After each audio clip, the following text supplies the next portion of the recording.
O livro de Mirdá, Introdução, parte 2. A escarpa rochosa. De frente para o oceano, e elevando-se a centenas de metros acima do nível do mar, pedregoso e quase prumo, o pico do altar mostrava-se à distância, inacessível, um verdadeiro desafio a quem audaciosamente o tentasse escalar. No entanto, 2 veredas razoavelmente seguras me foram mostradas, ambas tortuosas e contornando os precipícios, uma ao sul e outra ao norte. Resolvi desdenhá-las ambas. Entre elas, descendo diretamente do cume e chegando bem próximo à base da montanha, pude vislumbrar uma ladeira estreita e lisa, que me parecia a estrada real para o pico. Atraiu-me como uma força estranha e decidi fazer dela o meu caminho. Quando revelei a minha decisão a um dos montanheses, ele fitou-me com um par de olhos flamejantes e, juntando as suas mãos, exclamou aterrorizado: "Pela escarpa rochosa, não seja tolo em vender por tão pouco a sua vida." Mas já antes o tentaram, porém, nenhum deles jamais voltou para contar o que houve. A escarpa rochosa? Não, jamais. E assim dizendo, insistiu em guiar-me pela montanha acima. Eu, porém, delicadamente dispensei o seu auxílio. Não posso explicar por que o seu terror causou em mim um efeito contrário ao que seria de esperar. Ao invés de me deter, estimulou-me a prosseguir, tornando ainda mais firme a minha decisão de iniciar a escalada. Certa manhã, exatamente no momento em que a escuridão começava a dissolver-se na luz, sacudi os meus olhos, os sonhos da noite, e empunhando o meu bordão e 7 pães, parti para a escarpa rochosa.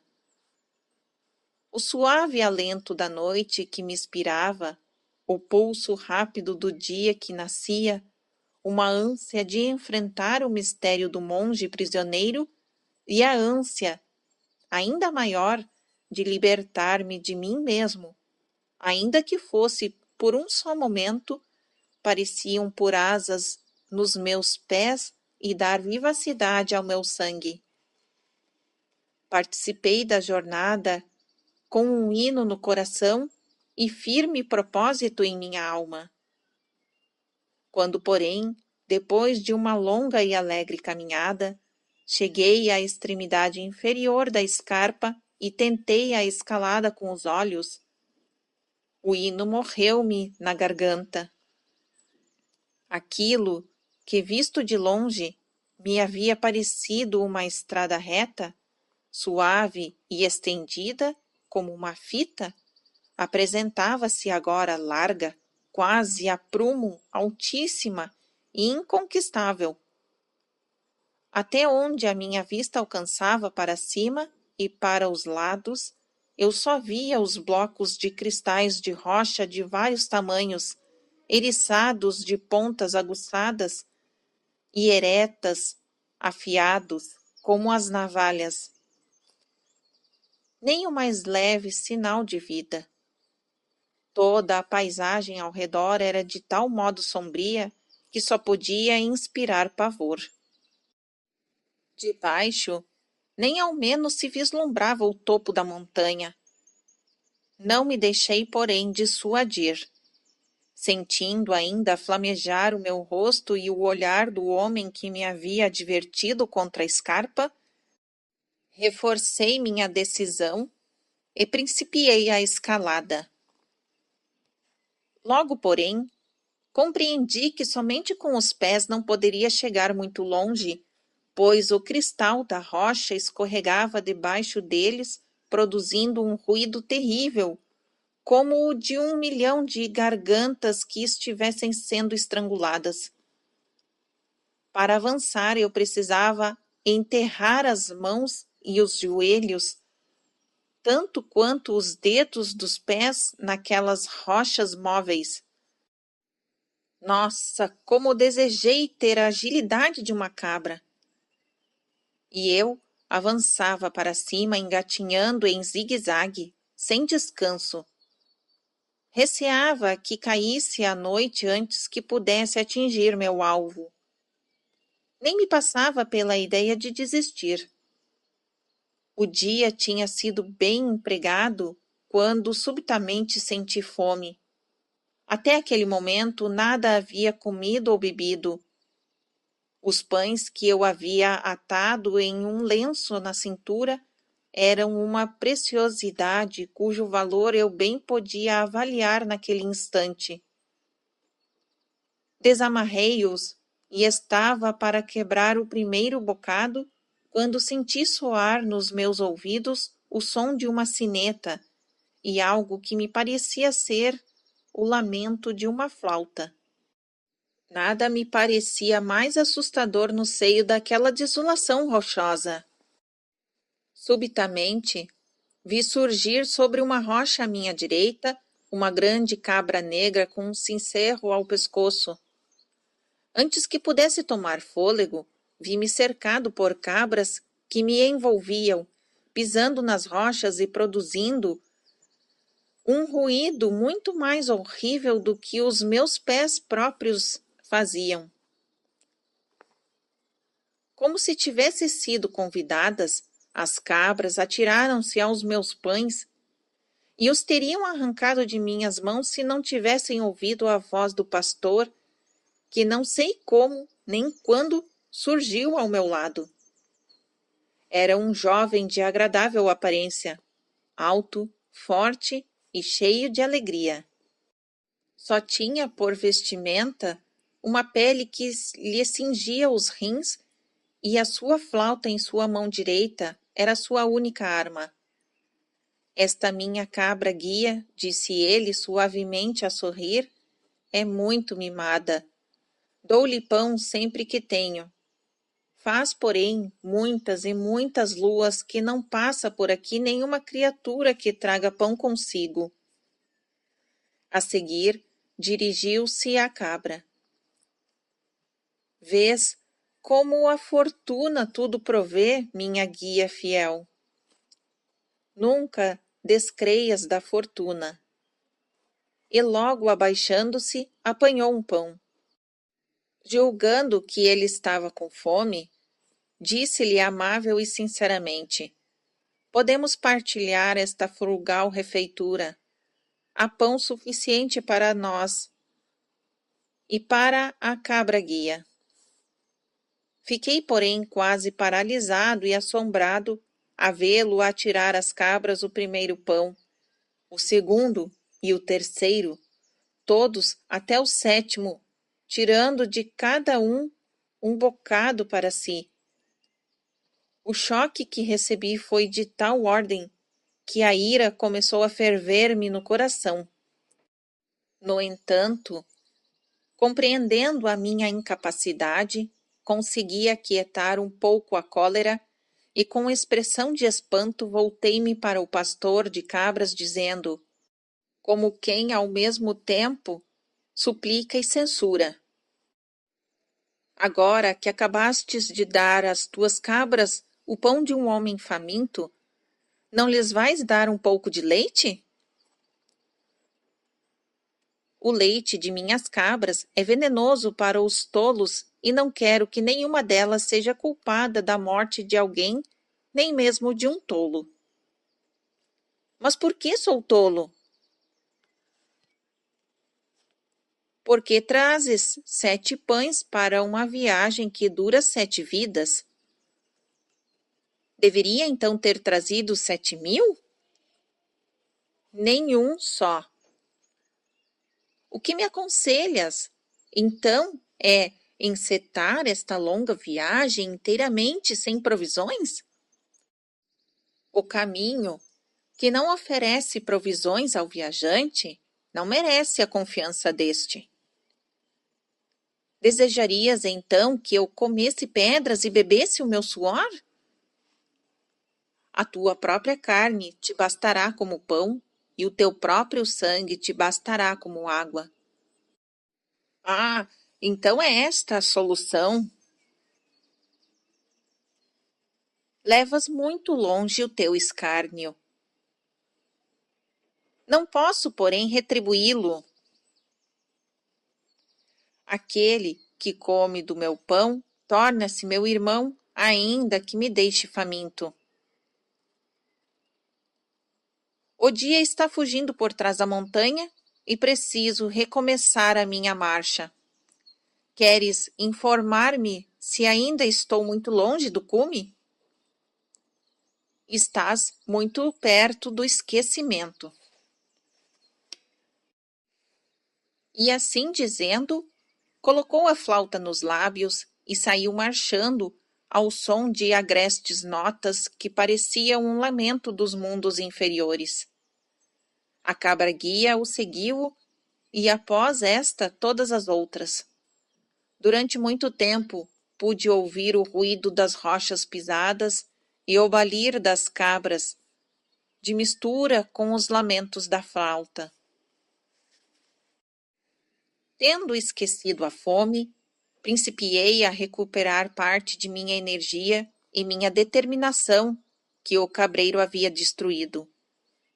Se a noite me alcançasse naquela vereda pedregosa, precisaria encontrar um local onde pudesse repousar os ossos cansados, sem correr o risco de rolar pelo despenhadeiro abaixo. Recomecei a engatinhar. Olhando para baixo, mal podia acreditar que já tivesse subido tanto. O início da vereda escarpada já não estava mais à vista. E olhando para cima, parecia-me que dentro de um pouco alcançaria o cume. Ao cair da noite, atingi um grupo de rochas que formavam como que uma gruta. Conquanto a gruta ficasse no topo de um abismo, em cujo fundo se podiam ver sombras negras e pavorosas, resolvi dela fazer minha pousada para a noite. Minhas sandálias estavam esfarrapadas e tinha sangue. Quando tentei tirá-las, descobri que minha pele a elas se havia colado. As palmas das minhas mãos estavam cobertas de casca, arrancados de uma árvore morta. A maior parte das minhas roupas tinha sido arrancada pelas pedras agudas. Sentia a cabeça andar à roda e tanto sono. A mente me parecia estar vazia de qualquer pensamento ou ideia. Quanto tempo estive adormecido? Um momento, uma hora ou uma eternidade? Eu não sei. Mas despertei sentindo que me puxavam com força pela manga. Sentando-me, assustado e ainda tonto de sono, vi uma jovem de pé diante de mim, com uma lanterna mortiça na mão. Estava completamente nua e delicadamente bela de corpo e de rosto. Quem me puxava pela manga do casaco era uma velha, tão feia quanto era a bela moça. Senti um calafrio que me fez tremer a cabeça aos pés. Vês como a boa fortuna tudo provê, minha filha? Dizia a velha, ao mesmo tempo em que me despia a metade do casaco. Nunca duvides da fortuna. Eu sentia a língua como se paralisada e não fazia o menor esforço para falar e menos ainda para resistir. Era em vão que apelava para a minha vontade. Esta parecia ter me abandonado. Sentia-me completamente incapaz de reagir nas mãos da velha, conquanto pudesse atirá-la, bem como a filha, para dar fora da gruta e se assim o quisesse. Não podia, porém, nem mesmo querer, e não tinha capacidade de as expulsar. Não contente em me haver despido o casaco, a mulher passou a despir-me as outras peças de roupa até deixar-me inteiramente nu. À medida que me despia, entregava as peças de roupa à jovem que as ia vestindo. A sombra de meu corpo nu se projetou na parede da gruta, juntamente com as sombras das mulheres esfarrapadas, o que me punha amedrontado e aborrecido. Eu olhava para aquilo sem compreender e nada dizia. Quando mais precisava falar, já que a voz era a única arma que possuía naquela situação desagradável, finalmente minha língua soltou-se e eu disse: "Se tendes perdido o pudor, velha, eu não o perdi. Estou envergonhado de minha nudez, mesmo diante de uma velha bruxa como vós. Mas, envergonhado, porém, me sinto diante da inocência desta moça. Assim como ela usa a tua vergonha, usa tu a sua inocência", disse a velha. Que necessidade tem uma jovem das roupas esfarrapadas de um homem cansado e que se acha perdido numa noite como esta, em lugar como este, nas montanhas? A velha diz: "Talvez para aliviar-te de tua carga. Talvez para aquecer-se. Os dentes da pobre menina estão batendo de frio. Mas quando o frio fizer meus dentes baterem, como poderei afugentá-lo? Não tendes piedade em vosso coração, velha? Quanto menos possuíres, menos será possuído. Quanto mais possuíres, mais será possuído. Quanto mais possuído, mais serás taxado. Quando menos possuído, menos será taxado. Vamos embora, minha filha." Ao tomar a mão da menina jovem, e quando já se iam retirar, vieram à minha mente milhões de perguntas que eu desejaria fazer. Só uma, porém, chegou-me à ponta da língua. "Antes de vos retirardes, velha, podereis ter a bondade de me dizer se ainda estou muito distante do cume?" A velha respondeu: "Tu estás à beira do abismo negro." A luz mortiça da lanterna lançou novamente para mim aquelas sombras estranhas quando as duas se retiraram da gruta, desaparecendo na noite negra como fuligem. Uma onda de frio, que não sei de onde vinha, atingiu-me. Ondas mais negras e mais frias seguiram-se. As próprias paredes da gruta pareciam estar suando gelo. Meus dentes se puseram a bater e com isso surgiram os pensamentos mais confusos. As cabras pastando nas rochas, o pastor zombeteiro, e esta velha e esta jovem, e eu nu, machucado, ferido, com fome, frio, confuso, naquela gruta, à orla de um tal abismo. Estaria eu perto do meu alvo? Conseguiria atingi-lo? Esta noite teria fim? Mal eu havia recolhido, ouvi o ladrar de um cão. Vi outra luz, pertíssimo, dentro da mesma gruta. Vês como a boa fortuna provê, minha querida? Nunca duvides da fortuna.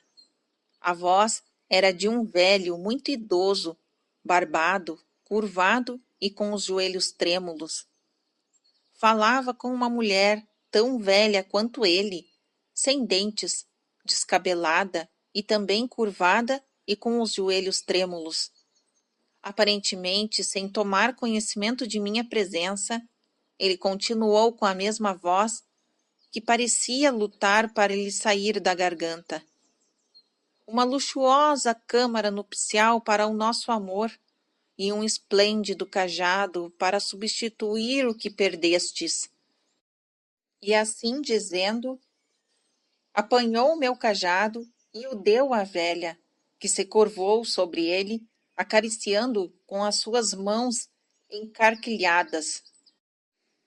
Depois, como quem só então dava pela minha presença, mas sempre falando com a sua companheira, falou: O estranho vai partir imediatamente, minha querida, e nós poderemos sonhar nossos sonhos sozinhos.